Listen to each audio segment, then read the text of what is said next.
हमको तो संन्यास रूखा सूखा लगता है, हमको तो बच्चा चाहिए। जब व्यक्ति जिद करता है ना, इंसिस्टेंस, उस समय जड़ता से एक हो जाता है।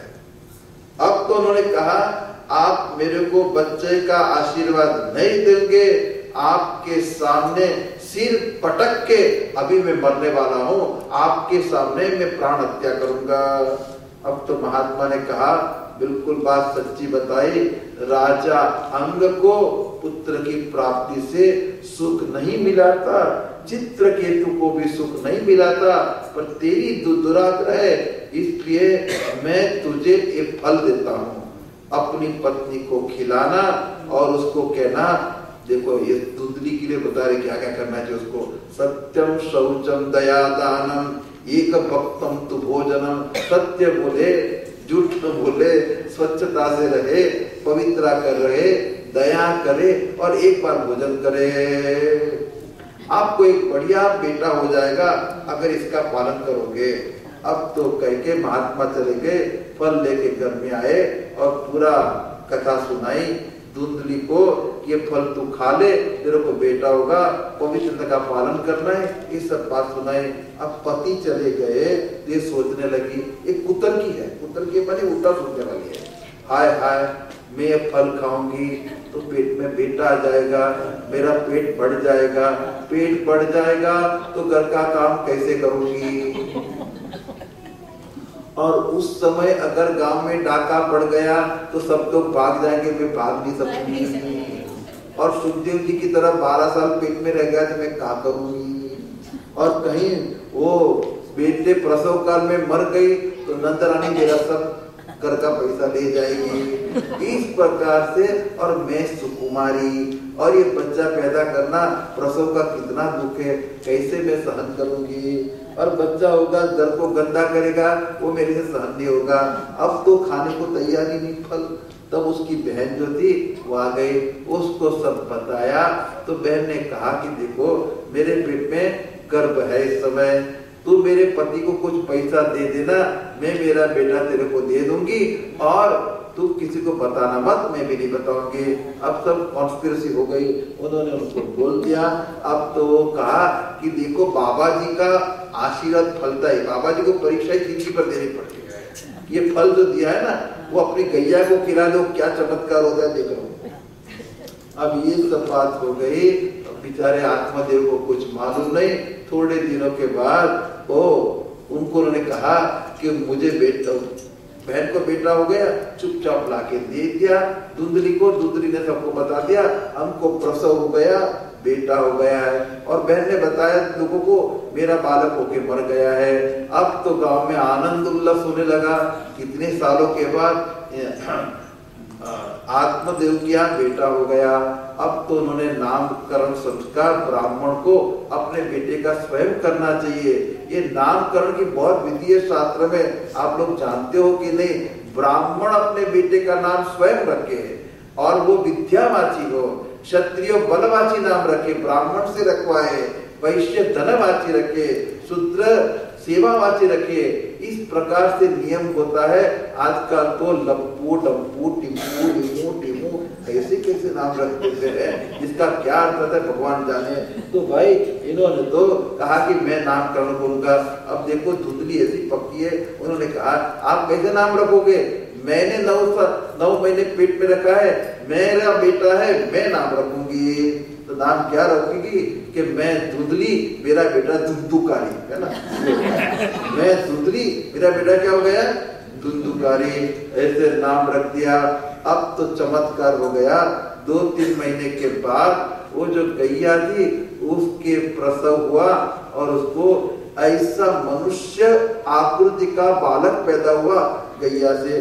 महात्मा का जो फल था और उसके कान गैया जैसे लंबे लंबे थे। अब तो आत्मदेव को आनंद हो गया, पूरा गांव देखने को आया। उन्होंने अभी इसका नाम संस्कार अपने आप किया और कहा मैं आत्मदेव हूँ और ये है गोकर्ण, का गोकर्ण नाम रख दिया। अब दोनों भाई बड़े होने लगे और गोकर्ण पंडितो ज्ञानी धुंधुकारी महाखल। गोकर्ण तो बड़ा पंडित हो गया और ये तो धुंधुकारी पापी था, न स्नान करे, न पवित्रता से रहे, और जो भी कुछ खा लेता था, मुर्दे का स्पर्श हुआ भोजन भी खा लेता था, और हाथ में रखे अस्त्र शस्त्र बनी गन रखता था, और टोलियां रखते थे, बच्चे को खिलाने के लिए खेलने के लिए ले आए और कुएं में डाल देता था। इतना पापी, इतना क्रूर था। अब तो हर समय शिकार भी खेलता था। अभी तो धीरे धीरे माँ बाप को एक दिन बहुत पीटा, और जो भी घर में बर्तन से उठा के ले गया बेच दिया। इस प्रकार से माता पिता को पीट दिया। अब तो पिताजी के हृदय में आया है मैंने क्या बेटा मांगा। अब गोकर्ण के पास गए और कहा कि सुखमस्ति विरक्तस्य मुनेः एकांत जीविनः। सुख है तो मुनि के पास है, ये संसारी के पास सुख कहाँ से होगा। असार कर संसार दुख रूपी विमोहक। इस संसार तो दुख रूप है। इसलिए उन्होंने गोकर्ण से पूछा मुझे क्या करना चाहिए। गोकर्ण विद्वान है, आप संत का प्रसाद है। ये 2 श्लोक भागवत में से आप स्वर्ण अक्षर के लिख के उसका मनन कर सकते हैं। उन्होंने कहा देहे स्थिपां सवदिरे विमति त्वजित्वं जाया सुतादिषु सदा ममतां विमुञ्च पश्यामिशं जगदिदं क्षणभङ्गनिष्ठं वैराग्य रागरसिको भव भक्तिनिष्ठः धर्मं भजस्व सततां त्यज लोकधर्मान् सेवस्व साधु पुरुषा जहि कामतृष्णाम् अन्यस्य दोषगुणचिन्तनमासु मुक्त्वा सेवा कथा रसमहो नितराम पिबत्वम्। आप लोग सबका संकल्प है ना भागवत के लिए, तो थोड़ा थोड़ा पाठ कर रहे थे, पुण्य भी होता है, इसलिए मैं जानबूझ के पाठ करता हूँ, अपनी बड़ाई दिखाने के लिए याद रखना। तो यहाँ कहते हैं कि गोकर्ण उवाच, उन्होंने कहा कि पिताजी ये शरीर जो है इसमें तो मांस रुधिर हड्डी है, इसमें आप अहम बुद्धि का परित्याग कर दीजिए, और ये पुत्र, ये पत्नी, ये मकान ये मेरे हैं, ये ममता बुद्धि का तार दीजिए। ये जगत जो है दृष्ट नष्ट स्वभाव है, अभी दिख रहा है, दूसरी क्षण में इसका नाश हो जाएगा, प्रतिक्षण प्रध्वंसमान है ये जगत। पश्चानिशं जगददं क्षणभंगनिष्ठं। कल बात करता हुआ आदमी दूसरी क्षण में मर जाता है, किसका क्या भरोसा है। वैराग्य राग रसिको, रसिक बनो तो वैराग्य के, हृदय में वैराग्य धारण करो, भव भक्ति निष्ठ। देखो आप लोग सब लोग ये जानते हैं, मेरे तो गिरधर गोपाल, आगे क्या है ये वैराग्य हो गया, मेरे भगवान ये भक्ति, और उसका फल क्या है, दूसरा न कोई। धर्मम भजस्व सतता, हमेशा भगवान का भजन करना ही धर्म है।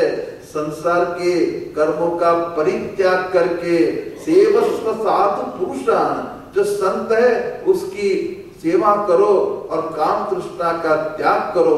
अब एक बात जो भागवत में कही है, कहीं और जगह नहीं मिलती शास्त्र में, ये श्लोक आपको सुनाते हैं यहाँ।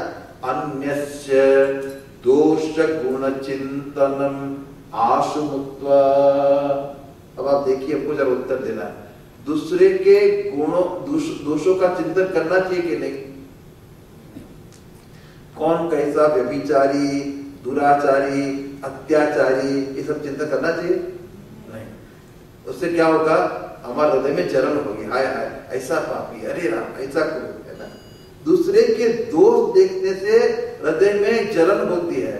अखंडानंद जी महाराज हमको कहा करते थे, जब तुम सबके दोषी देखते रहोगे कि इन्होंने क्या व्यभिचार किया, क्या चोरी की, तो तुम्हारा हृदय तो पुलिस थाने का रजिस्टर बन जाएगा, और क्या होगा। ये सब क्या देखना, हर समय एक ही है। तो महाराज दूसरे के दोष ना देखे तो गुण देखे कि नहीं। कितना सदाचारी, कितना विद्वान, कितना गुणवान, कितना अच्छा कर्म करता है, ये सब प्रकार के दूसरे का गुणों को चिंता करना चाहिए कि नहीं। आके ना उसकी भी मना करती है। आप देखो अपने जीवन में क्या होता है, दूसरे के गुण देख के प्रेम होता है। अरे इतना सदाचारी, अरे इतना बड़ा आदमी और इतना विद्वान, फिर धीरे धीरे मित्रता होने के बाद ये दिखता है कि इनमें तो इतने गुण है, हमारे में कुछ नहीं है, टन पाल। तो ईर्ष्या होने लगती है, और ईर्ष्या होती तो क्या होती है, जलन फिर से आ जाती है। तो यहाँ कहा कि न दूसरे के दोष देखो, न दूसरे के गुण देखो, तो क्या करे, हरि गुण गाओ। अन्यस्य दोष गुण चिंतनमात्मता, हमको दूसरे से क्या लेना देना है, हम तो भगवान का नाम लेंगे, भगवान की कथा कहेंगे। देखो श्रीमद् भागवत में और अन्य पुराणों में ऐसी कृष्ण की बड़ी बड़ी और सुंदर सुंदर लीलाएं, उसका श्रवण क्यों ना करें। श्री कृष्ण चोरी करने गए, माखन चोर है, हाई कोलेस्ट्रॉल डाइट उनको अच्छा लगता है।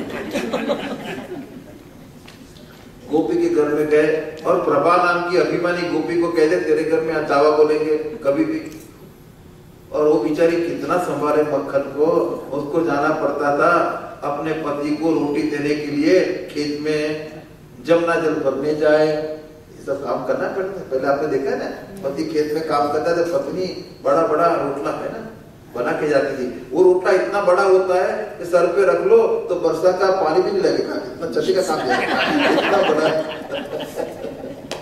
तो रोटला लेके जाती है। अब प्रभा बेचारी बाहर गई, ये पहुंच गए, पूरी पलटन पहुंच गई गोपी के घर में मक्खन खाने के लिए। ये गोपी बड़ी होशियार थी, मक्खन के आसपास छोटी छोटी घंटी लगा दी थी, और वो क्या बोलते हैं यहाँ, दूसरा बोलता वो छोटी छोटी पैर लगा दिए थे। अब तो छुएंगे तो मुझे मालूम पड़ जाएगा, आवाज आएगी, security system first discovered by Gopi, तो एक प्रकार से उन्होंने रख दिया था। अब तो कृष्ण गए, अरे बड़ी पक्की है, ये लगा के गई है। तो भगवान कृष्ण ने कहा, अरे घंटियां सुनो, मैं साक्षात भगवान हूँ, मैं छूऊं कुछ भी करूं, चुप रहना। अब तो बेचारे भगवान की अवज्ञा कौन कर सकता है, सब बेचारी चुप हो गई, मक्खन निकाला, सबको बांटा। आज अंत में जाके ठाकुर जी ने अपने हाथ में मक्खन रखा और जो ही मुंह में धारण करने गए, सब घंटियां अपने आप बजने लगी। अब तो गोपी बात क्या आ रही है, अब तो कृष्ण चिढ़ गए, मेरी आज्ञा नहीं मानती, ईश्वर हूं। महाराज आपने तो शास्त्र में विधान किया है कि जब भगवान को भोग लगे तो घंटी बजनी चाहिए। इसलिए हम स्वयं बजने लगे, आपकी आज्ञा का ही पालन कर रहे हैं। इस प्रकार से ऐसी मीठी मीठी भगवान की रसमयी कथा है, इनको सुनो। दूसरे की बहू कैसी, दूसरे की बेटी कैसी, इससे क्या फायदा, हमको कोई फायदा नहीं है। इस प्रकार से आखिर तो आत्मदेव जंगल में गए हैं, दशम स्कंद का पाठ करते करते भगवत धाम की प्राप्ति हुई है। अब तो अभी भी आसक्ति के कारण धुंधली घर में बैठी थी। अब एक दिन तो लुआटी लेके आया, मशाल लेके आया बेटा उनका धुंधुकारी, और कहा मैं पीटूंगा, मार डालूंगा। बच्चा तुमने छुपा के कहाँ दम रखा है। अब तो डर के मारी वो कुएं में गिर पड़ी रात को और मर गई।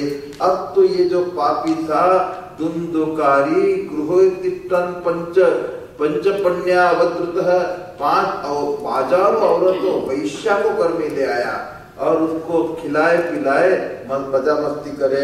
अब स्त्रियां मांगे हमको और गहना दो और ज्वेलरी दो, ये दो ये दो, तो वो चोरी करके लाता था स्त्रियों को खुश करने के लिए। एक दिन बहुत चोरी बड़ी करके आया। अब ये स्त्री कितनी भयंकर, उन्होंने सोचा कि राजा एक दिन पकड़ लेगा, इसको मृत्यु दंड देगा, मरने वाला तो है ही, इसलिए इससे अच्छा है कि हम इसको मार डालें। कोई पुत्र हुआ ना, जब राजा ही मारने वाला है तो हम क्यों नहीं मार डाले, और हम धन लेके यहाँ वहां चली जाएंगे। रात को सोए हुए धुंधुकारी को बांध दिया रस्सी से, मारने का बहुत प्रयास किया, वो मरे न मरे, तब जलते हुए अंगारे उसके मुंह पे डाल के तड़पा तड़पा कर उसको मार दिया और गाड़ दिया जमीन में, और यहाँ वहां चली गई। इस प्रकार से धुंधुकारी